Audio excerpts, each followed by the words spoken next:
এই দীপক ব্যাপারীর মতো মানুষ কমেন্ট করছে। তিনি আমাকে কমেন্ট করেছেন, বন্ধুরা দেখুন তো এই কমেন্টটা কি দীপক ব্যাপারীর, যিনি প্রকাশ্যে হিন্দুদেরকে অপমান করতে গরুর মাংস খেয়ে দেখিয়েছেন।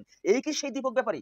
না, তার কারণ আমি একটু সন্দেহ প্রকাশ করছি। আমার মতো একজন সাধারণ ইউটিউবারকে এই দীপক ব্যাপারীর মতো মানুষ কমেন্ট করছে, তাদের জ্বালা যন্ত্রণা শুরু হয়ে গেছে। দেখুন, আমি একটি ভিডিও করেছিলাম, যে ভিডিওতে আমি বলেছি যে শুভেন্দু অধিকারীর রক্ষা কবচ আগেও ছিল না, এখনো নেই, এবং কলকাতা হাইকোর্ট শুভেন্দু অধিকারীর এই যে তৃণমূল কংগ্রেস বলে রক্ষা কবচ, এই রক্ষা কবচ কলকাতা হাইকোর্ট তুলে নিয়েছে। সেটা কি আসলে সত্য?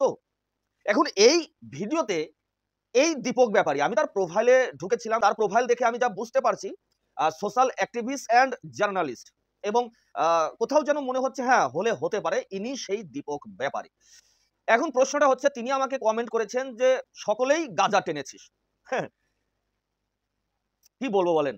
সত্য কথা বললে, উচিত কথা বললে এবং সত্য ঘটনা মানুষের সামনে তুলে ধরলে যদি একজন গাঁজাখোর হয়ে যায়, মাতাল হয়ে যায়, তাহলে আর কি বলার আছে বলেন?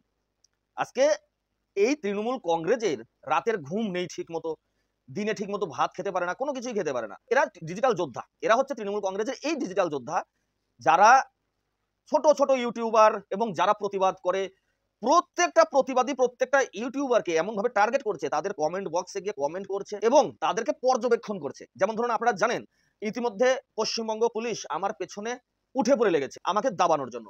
এবং এই যে দীপক ব্যাপারী, আমরা সবাই জানি দীপক ব্যাপারী হচ্ছে ১ নম্বর চটি চাটা তৃণমূল কংগ্রেসের মহাচোর। তো এদের কিন্তু ঘুম হারাম হয়ে গেছে। বন্ধুরা, আপনারাও একটু আমাকে কমেন্ট করে জানান, ইনি কি সেই দীপক ব্যাপারী?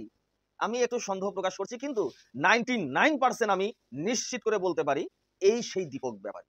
এবং এদের আমার ভালো লাগলো, বিষয়টা ভালো লাগলো যে আমার কথা, আমার প্রতিবাদ, আমার এই সত্য প্রকাশ করা, সত্য তুলে ধরা এদের রাতের ঘুম হারাম করে দিয়েছে, খাওয়া দাওয়া বন্ধ করে দিয়েছে, পায়খানা বাথরুম সব বন্ধ হয়ে গেছে এদের। তো বিষয়টা ভালো লাগলো। বন্ধুরা, ভিডিওটা শেয়ার করুন, ভিডিওটা শেয়ার করে এই খবর, এই তথ্য সবার সামনে তুলে ধরুন।